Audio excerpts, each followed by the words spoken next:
I remember when the garden was alive, when the tomatoes hung heavy on their vines, red and warm from the sun, and she'd pick them with hands that moved slowly but surely, dropping the ripe ones into the basket at her feet. When the roses, pink and white and deep crimson, bloomed so thick you could smell them from the porch, and she'd cut a few each morning to put in the blue vase on the kitchen table.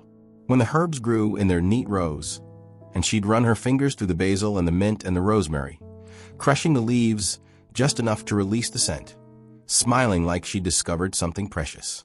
I was always there, in the garden, with her. That was my job, she said. You're my garden supervisor, Pepper, she'd tell me, reaching down to scratch behind my ears with dirt-stained fingers, making sure everything grows right, making sure I don't work too hard. I took the job seriously. I'd lie in the shade of the big oak tree, the one that hung over the corner where the lettuce grew, and I'd watch her kneel in the dirt, her knees protected by the foam pad she kept by the shed. Watch her pull weeds with patient fingers. Watch her talk to the plants like they were people. You're looking good today, she'd say to the squash. Just a little more sun and you'll be perfect. Or to the carrots, I know you're down there. Don't be shy. Come on up. She talked to me too, more than she talked to the plants, really. What do you think, Pepper? Should we plant more beans this year? I think we should. The green beans did so well last summer. Remember? We had so many I gave bags to all the neighbors. I didn't remember specifically. All the summers blurred together into one long golden season of warm dirt and green smells, and her voice, constant and gentle, narrating our days. But I'd wag my tail anyway, because her happiness was my happiness. Her contentment was my contentment.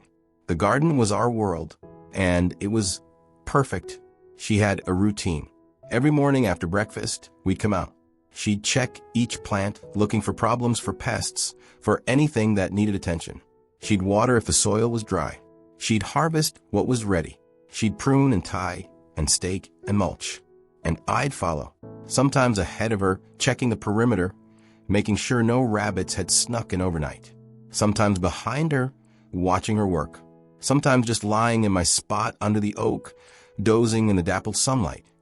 One eye half open in case she needed me. She needed me more than she said. I could see it in the way she'd pause sometimes, hand on her lower back, breathing hard. In the way she'd sit on the old wooden bench by the shed, the one with the peeling paint, and rest longer than she used to. In the way her hands shook slightly when she tried to open the stubborn latch on the fence gate. She was getting older.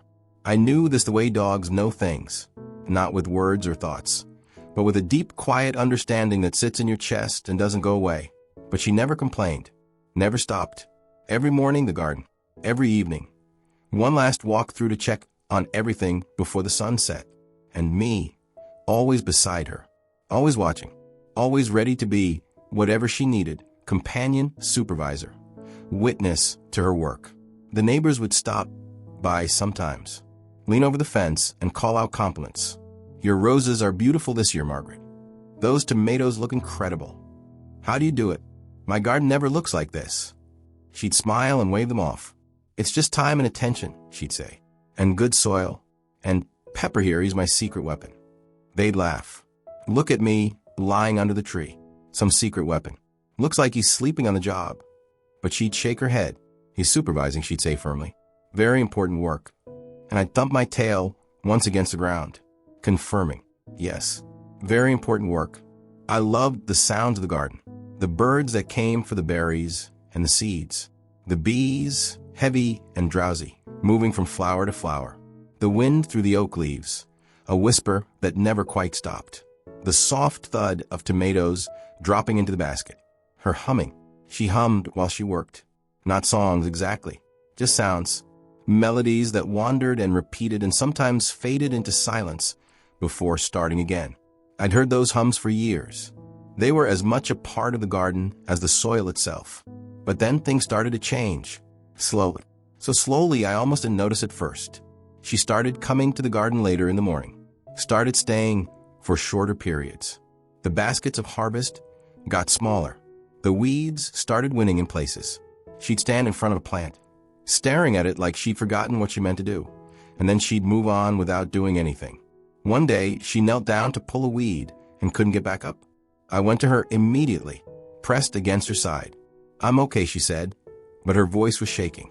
"I'm okay, Pepper. Just give me a minute." It took more than a minute. It took several. And when she finally stood, using the fence post to pull herself up, she looked at the garden with something I'd never seen in her face before. Defeat. "I can't do this anymore," she whispered. And my heart, if dogs have hearts the way humans do, broke a little. Because I knew she was right. And I knew what that meant. The garden began to die. Not all at once, but piece by piece. Day by day, she still came out. But she didn't kneel anymore. Didn't plant. Didn't weed. She just walked through slowly, touching the leaves of the plants like she was saying goodbye to old friends.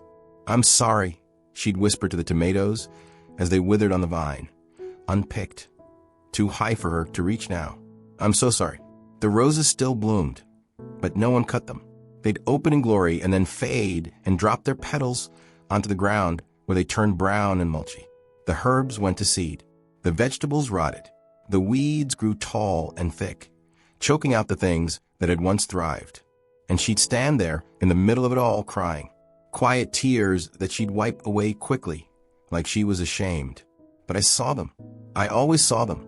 One morning, she didn't come out at all. I waited by the back door. Waited through the time when we usually went out. Waited through the morning. She emerged finally but different, moving slower, leaning on a cane I'd never seen before. "Not today, Pepper," she said when she saw me waiting. "I can't today." She went back inside, and I sat on the porch, looking at the garden alone. It felt wrong, empty, like a body without a soul. A man came, young, professional. He walked through the garden with her, making notes on a small pad. "I can clean all this up," he said. "Haul away the dead plants. Turn the soil. Reseed the lawn. Make it neat again."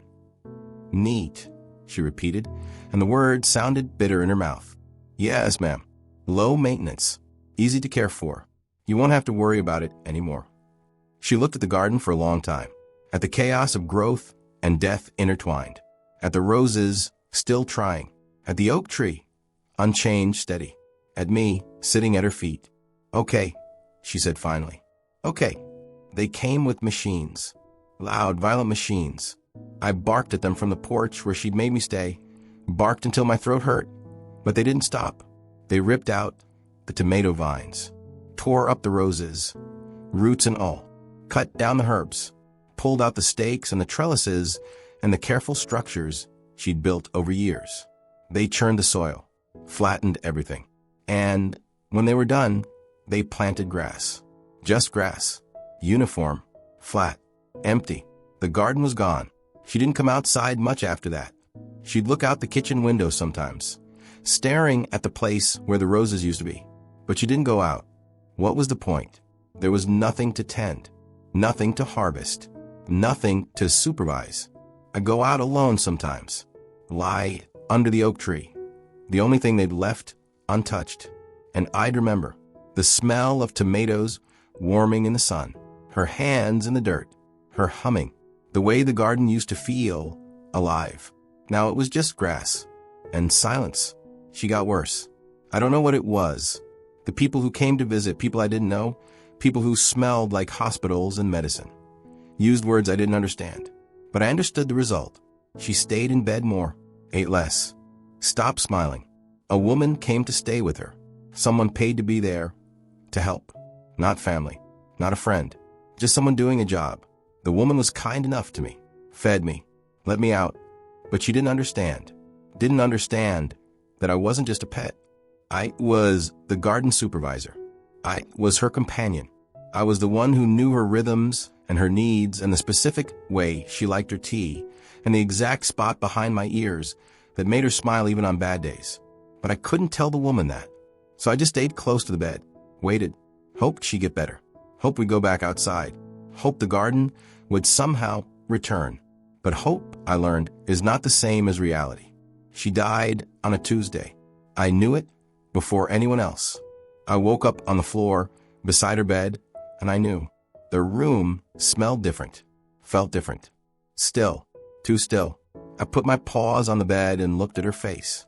She looked peaceful, more peaceful than she'd looked in months. But she was gone. I lay back down, put my head on my paws, and waited for someone to come. The woman who'd been staying with her came in eventually. Saw, made a sound, sharp, shocked, pulled out her phone, called someone. Then she looked at me. "Oh, sweetie," she said. "I'm so sorry. I didn't move. People came. Strangers. They took her away, covered her with a white sheet, carried her out, and I stayed on the floor because I didn't know what else to do. For a few days, the woman kept coming, fed me, talked to someone on the phone about arrangements and next of kin and what to do with the dog.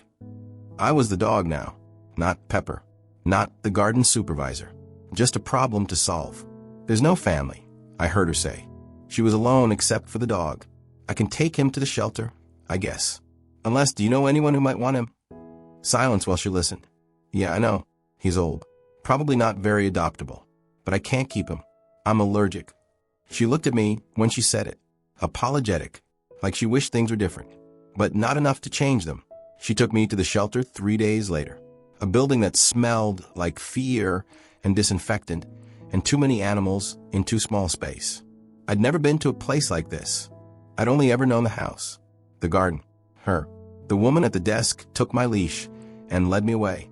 "He's a good boy," the woman who brought me said. "Just old. His owner passed away. No family to take him." "We'll do our best," the shelter woman said. But her face said what her words didn't. "Old dogs don't get adopted. Old dogs die here." The kennel was small, metal, cold. There was a thin bed in the corner and bowls for food and water. I could hear other dogs barking, whining, the desperate sounds of creatures who don't understand why they've been abandoned. I understood. I'd been abandoned because I was old, because I was inconvenient, because no one wanted the responsibility. It's what humans do, I thought, when things get hard, when the garden stops being beautiful, when the work becomes too much. They walk away. Days passed, maybe weeks. I stopped tracking. People would walk by sometimes, looking, see an old dog, move on. I didn't blame them. I wouldn't adopt me either. I slept most of the time, dreamed of the garden, of her hands in the dirt, of lying under the oak tree, drowsy and content, listening to her hum. One day, a family stopped at my kennel. A man, a woman, 2 children. The kids pressed their faces to the bars. "This one," the little girl said. "I like this one." The mother read the card hanging on my cage. Pepper, male, corgi mix, age 14, owner deceased, no behavioral issues, good with. "He's really old, honey," the mother said gently. "Maybe we should look at the puppies."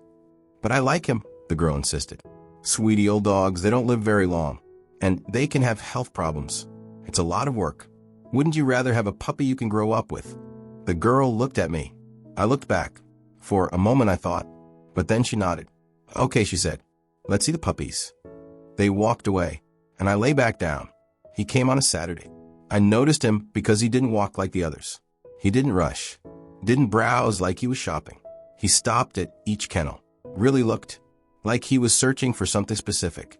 When he got to mine, he stopped, stared at me for a long moment. Then he crouched down to my level. "Hey, old timer," he said. His voice was rough, but kind. He smelled like outside, like dirt and grass and growing things, like the garden.